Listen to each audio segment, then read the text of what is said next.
L'opération 4000 colis alimentaires s'achève ici, au Muro.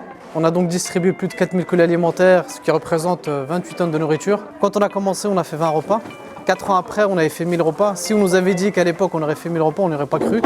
Donc je pense que c'est une manière aussi de prendre conscience qu'on est capable de faire de grandes choses et qu'il ne faut pas se mettre de frein. Je voulais remercier les résidents Séville-Essonne pour leur confiance et les 7 villes qui nous ont accueillis. Mantes-la-Jolie, Chanteloup-les-Vignes, Les Mureaux, Saint-Cyr, Plaisir et 2 villes dans l'Essonne qui sont Étampes et Longjumeau.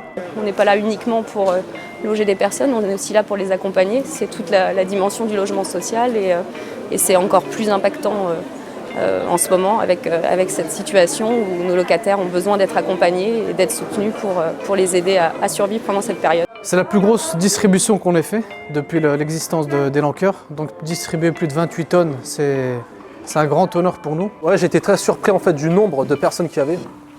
Sachant qu'il y a certaines personnes, on peut penser qu'ils sont c'est des personnes normales.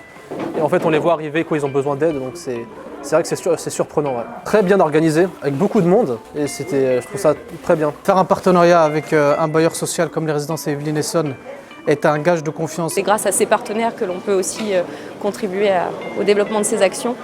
Et il n'y a pas uniquement que les dons alimentaires, il y a aussi tout un tas d'autres aides qui sont nécessaires. Et ces associations nous permettent, comme Elancoeur, de pouvoir aider les personnes et de les orienter vers les dispositifs les plus adaptés pour eux.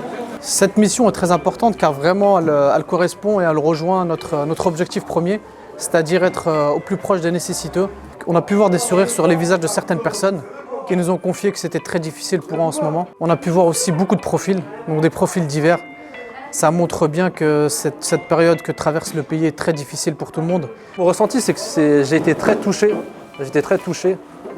Et justement, ça donne envie de les aider encore plus.